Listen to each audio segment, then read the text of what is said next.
Hello everyone and welcome to today's webinar. My name is Ricardo Everson and today we'll be going over getting started with ShareFile. I'm approaching my 7th year with the company where I've spent time in tech support and currently with the adoption team. And I am Cord Wortman. I am also a customer success engineer with the adoption team, and I've been with ShareFile for 5 years now, coming up through the support organization as well. We want to thank all of you for attending today's webinar. We're really excited to begin a new year of webinars and hope that you find this extremely useful. As for today's objective, we want you to have a better understanding of how to perform some best practices and complete basic tasks within your accounts. Agenda-wise, we're going to be looking at navigating and editing the dashboard. We're going to show you how to create a folder and send folder invites. We're going to show you how to add users to those folders, whether it be client users or employee users. We will also go over how to create links to send and request data, doing this through our email portal within ShareFile or just generating a public link. We're going to integrate Right Signature, which is an e-document signing procedure, and then we will take a look at our desktop applications, where to go to install those, download those, and use for your liking. We're also going to install ShareFile within our Gmail portal and show you how to link your account that way as well. Here are some helpful links for your liking. The top link is a public-based article for getting started with ShareFile that will list a lot of the topics we're going over today. Secondly, you will see an events and webinars link, which will list scheduling for our webinars. And lastly, you'll see a YouTube link, which will host recordings of our webinars. So following today's webinar, if you've missed anything, you can always refer to the YouTube page and see the recording there. All right, we're going to go ahead and get started with our demo. When you access your account, you will come to the login page here. Really important thing to notice is the subdomain and the address bar. This will have a close resemblance to your company name or an abbreviation from your company. I'm going to go ahead and click on sign in now and go to the dashboard. All right, when you first log in, you will be directed to what is known as the dashboard. This can be an area of convenience. What we are currently seeing here is a tile that is showing recent files that have been touched prior to this login. We're also seeing shortcuts to navigate and perform other activities within your account. And then on the bottom left, we are seeing the tutorials. And this has different levels of knowledge base for you as far as videos and recordings. If you wanted to edit your dashboard, you simply need to come to the top and click on Edit Dashboard. You're presented with the tiles that you would like to show on your accounts. Currently, I'm going to toggle on Favorites since that's the only one not showing, and then I'm going to click Save. Now that I've done that, I'm seeing favorites in the top left. So I have 4 tiles that I can show within my dashboard. If I wanted to rearrange the order, I simply click on or hold my mouse over the tile until I see these 4 arrows. Click and hold down and just drag to the area I would like it to be in. They can go up and down. They can go diagonally. However you want to place those to your liking, you can do it that way. All right, so to access your folders, all you need to do is come over to Folders and then go to Shared Folders. And you'll see all the folders you're added to. So what we can do is we'll come into this Buyer's Agreement folder. And now we can add a new folder here. So we just come to the plus sign in the right corner and choose Create Folder. And we give it a name. We'll call this one Contracts. We have the option here to either add people immediately to the folder, or we can skip that for now. And we also have the option to add a template if we wish. We're going to go ahead and just create folder. Once the folder is created, it'll drop you in your new folder. You can then go to more options if you want to start adding people. And one way to do that is to use the edit folder invite. So go ahead and click here. And we'll call this a new clients folder invite just to keep track of it. Over here on the right, we can set the permissions. So right now we just have download, but if we wanted to include upload and also the folder notifications, we can include that on the right. All right, so after you've decided on your folder permissions, you can also set the maximum number of signups on the left. So we'll set it to 5. Then you can also set the time the link lasts. So we can come in here and we can set it to a week.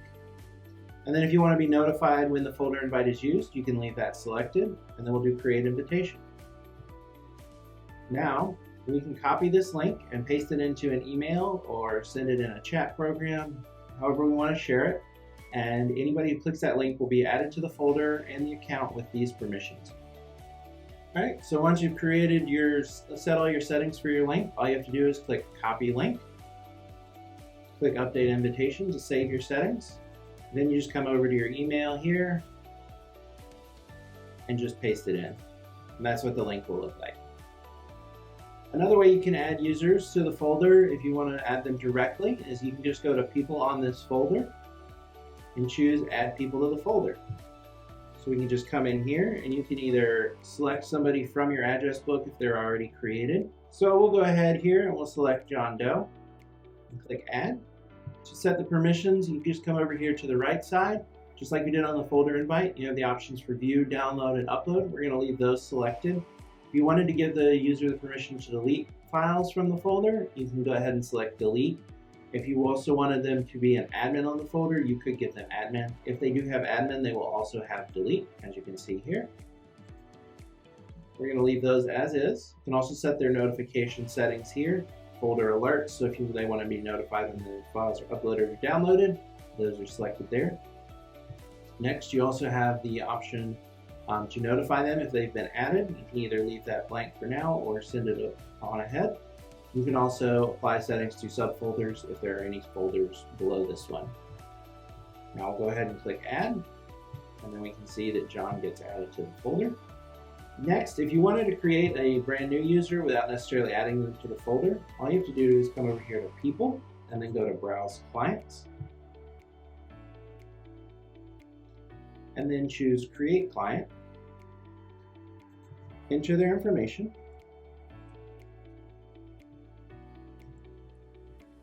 And their email address.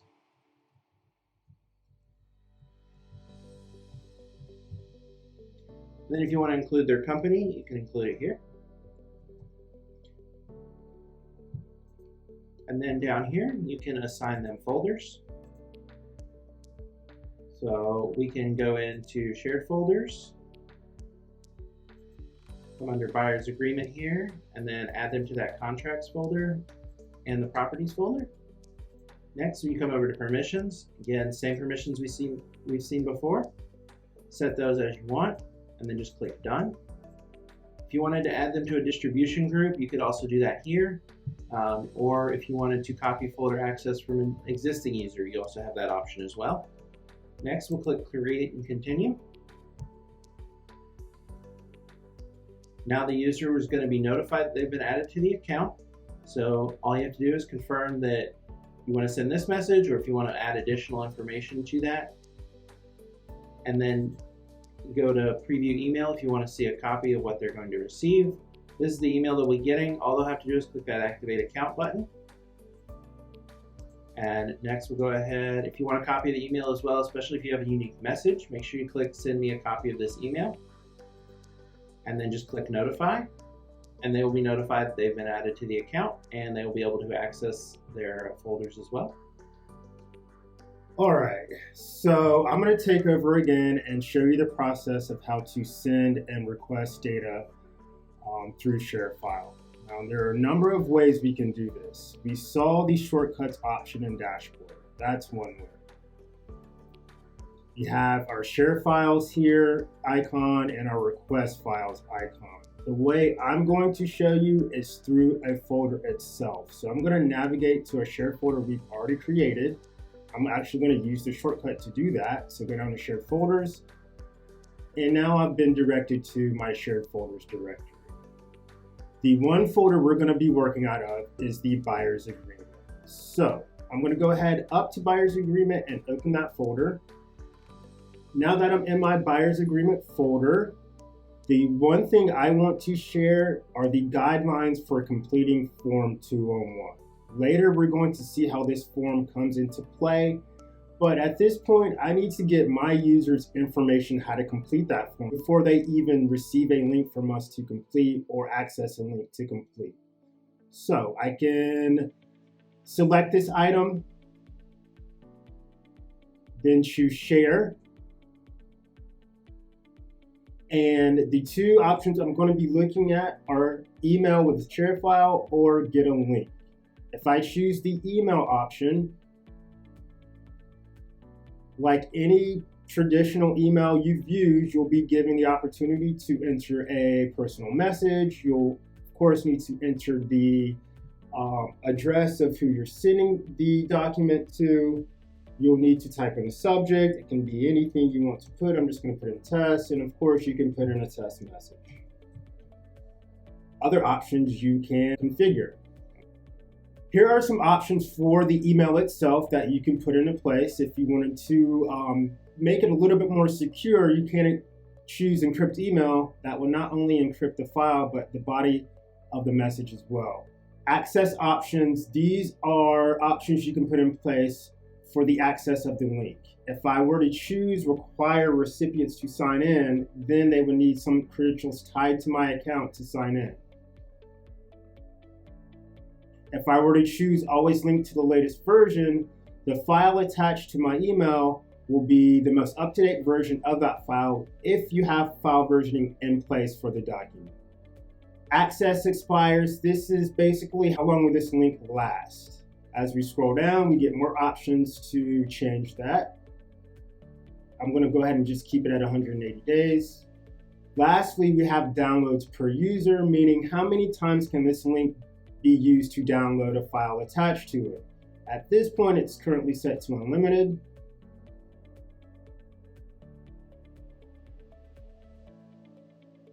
Then we have notifications. If I want a copy of this email, I would select that. If I want a notification when a file is actually being accessed or downloaded from this link, I would select the second option. For now, I'm going to leave those unchecked and go ahead and click on Done. At this point, you would click Send to send out to your recipient. Following sending an email through email with Citrix/ShareFile, if you want to verify that that has indeed been sent, you will need to go down to Inbox, expand that, and then choose Sent. Click on to open it. It will give you more details of the share, who created that share, who it was sent to, and what forms are attached to that share. It's also going to show the history or the activity on that share down at the bottom. I can print this out for record keeping as well.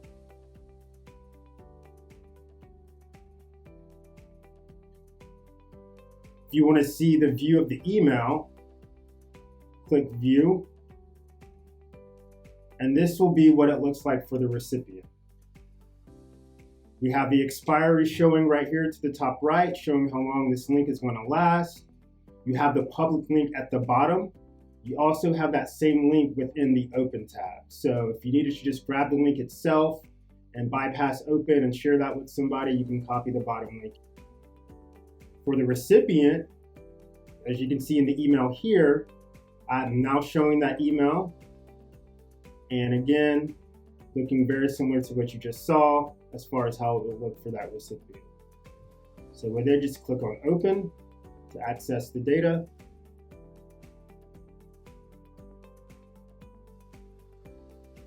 And now they're able to see the document that I've shared with them, providing the instructions on how to complete the Form 201. If they needed to download it, they'll just go to the right and choose Download. Now we're seeing a history showing because I just recently accessed that link from the recipient side. So I'm now logging a history. Right. The other way you can share, you can simply just go to shortcuts. We can do it through a public link that we can paste in a third-party email. We're choosing what we want to share. Now I'm getting a couple of options here. When I hover over Browse, I can choose from ShareFile and from my computer directly. If I were to choose a document directly from my computer that has not yet touched ShareFile, it's going to need to be uploaded first into ShareFile before it can be wrapped into an encrypted link. If I'm choosing from ShareFile, I already know my data is part of the account and it's just going to wrap it in an encrypted link. For today, I'm just going to choose from ShareFile. I'm going to go into a folder, our same buyer's agreement folder, and choose that PDF that we chose earlier, the guidelines for completing Form 201. I'm going to choose Add.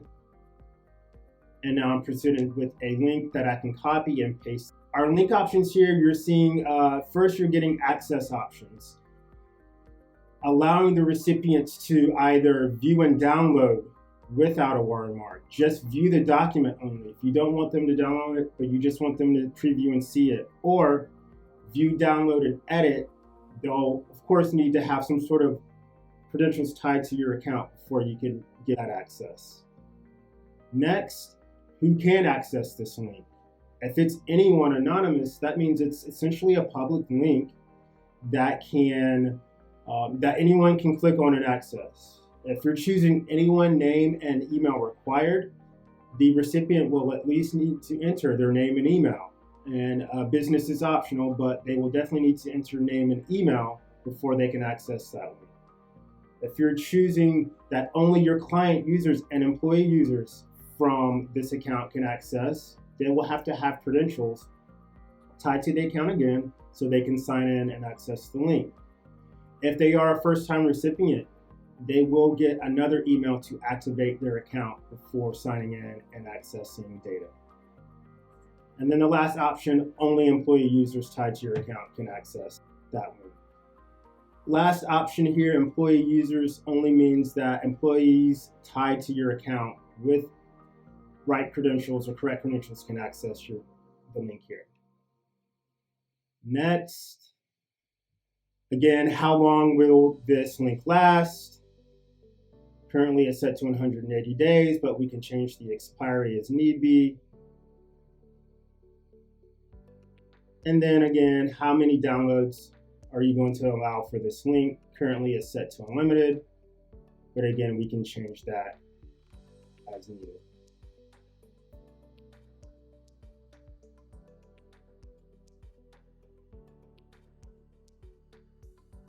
We have notifications, and the only option we have here is to be emailed when the files are accessed. So I'm going to go ahead and just click done and leave that notification off for now.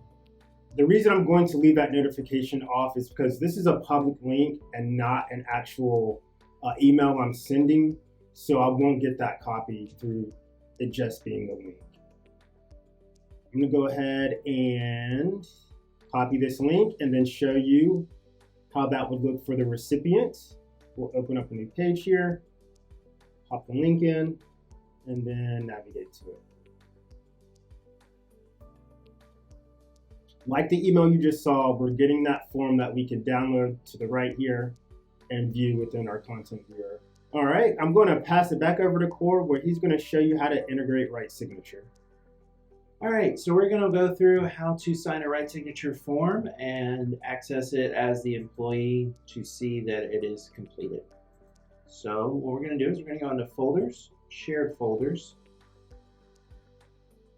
We're going to go into Buyer's Agreement here. And we've created a URL that goes to a right signature form. So we'll go ahead and click on that. The right signature form is going to open, so all you have to do is come in here and put our name, which will be John Doe. So we'll enter our name as John Doe, and then our email address here is optional. The default setting is to have it required for verification, but for this form it is set to optional. So we'll go ahead and enter the email address here.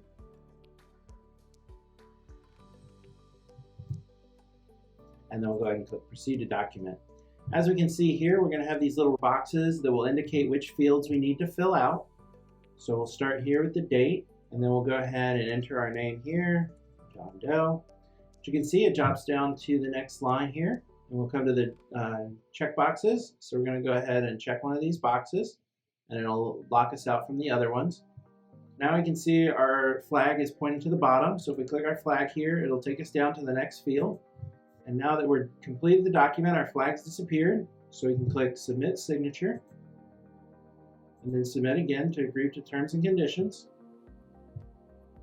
Now we can see the document has been executed successfully. So if we come into our email here, we can see we got an email that the document was completed. If you click View Document, it'll take you into Write Signature. And you can see your document here. You can download the original form without any completion on it. You can do the completed PDF, and the signature certificate shows all the information about where the document was signed from, the IP address, the times, all that. And then you can also do a combined PDF, which will include the completed PDF and the signature. If you scroll down to the bottom, you can see that signature certificate here. Now, if you want to access the document as an admin, all you have to do is click Signatures here, and it'll take you into Write Signature. Set this to admin view, and you'll see that document created here. And if you open it, you'll get, again, the same options to download up here, but you'll also see additional information about the document, the history. One additional thing on the signature certificate is the reference number. If you ever need to contact support about a document, make sure you have that number and they can look up the document for you. At this point, we're going to take a look at our desktop applications, where to find those, and just a brief overview of what some of these entail. To get to the desktop applications, you'll need to go to your top right, and we see an option that says Apps. In between Help and Logout, we're going to go ahead and click on that. It's important to know that whatever environment you're using, those are the type of applications you will see listed first. Some of our desktop applications we have are Citrix Files for Windows and Citrix Files for Outlook. Citrix Files for Windows essentially generates a virtual drive locally on your machine that is tied to your ShareFile account. This is how you access your files directly from File Explorer within your local environment. Again, it will create a virtual drive that ties directly to your ShareFile account. The one below is Citrix Files for Outlook. If you need to share data from your ShareFile account and you're constantly working out of Outlook, give you ease of access as far as creating those shared links and request links through Outlook. ShareFile for Gmail, as we'll show you how to integrate that here shortly. All right, at this point, we're going to go ahead and download and install the Gmail plugin for the test Gmail user we have. We'll go to choose download. It will take me to the Chrome Web Store, and I'm just going to choose Add to Chrome. Add extension.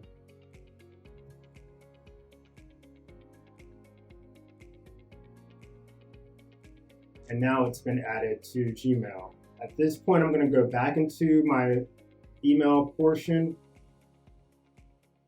I'm going to choose Compose. Compose a message while utilizing the Gmail plugin. To the right of Send, you will see a small blue ShareFile icon. I'm going to go ahead and click on that. I'm going to choose Sign In to link my account. And then I will enter my account credentials.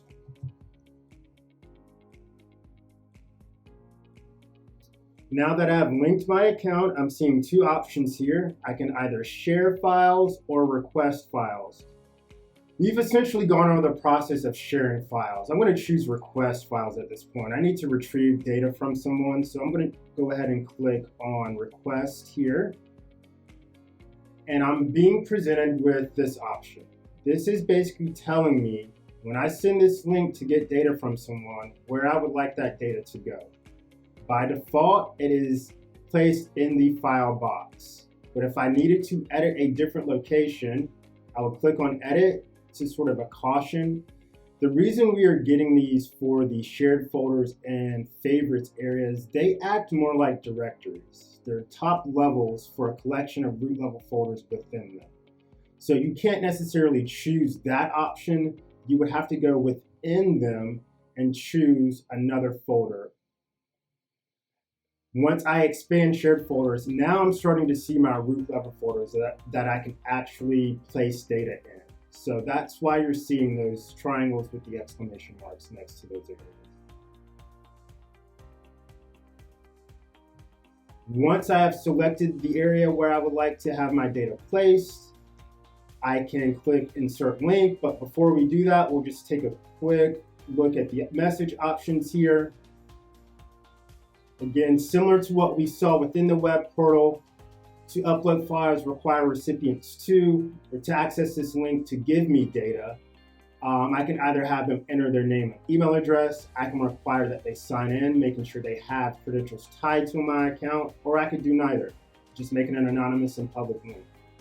One of the advantages of requiring that a user enter their name and email address or sign in is that you can get metrics of who's actually accessing data and links. There is a reporting option within the portal that will allow you to generate some details on, again, who's uploading, downloading, but for now, I'm just going to choose neither. Files and links expire. With this area, we can choose how long we want the link to last. We can do 1 day, 3 days, 1 week, 1 month, 6 months, 1 year, or never. I'm going to keep it at the default 6 months. If you want to save these options as default so you don't have to keep changing those, you could do that. And then choose Done. Insert link. And now I'm seeing this link within the body of my email. So I would simply type in a recipient's email address, a subject line, whatever message you want to tie to the request link, and you'll be able to send that out and retrieve data.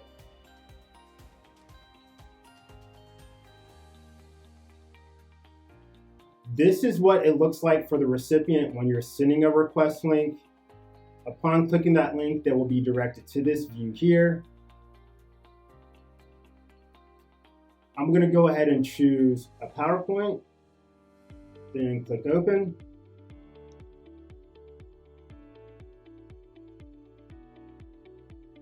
Earlier, we did change the location. So when I go back into ShareFile, I should see that document in my Buyer's Agreements folder.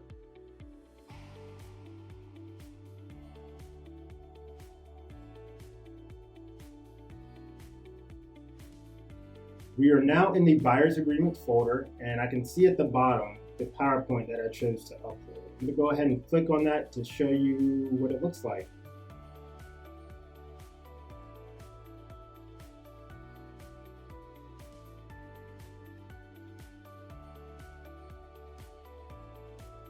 As a reminder, the Q&A section of GoToWebinar is where you want to enter your questions. That is all we had for you guys today. So at this point, we will open it up for Q&A.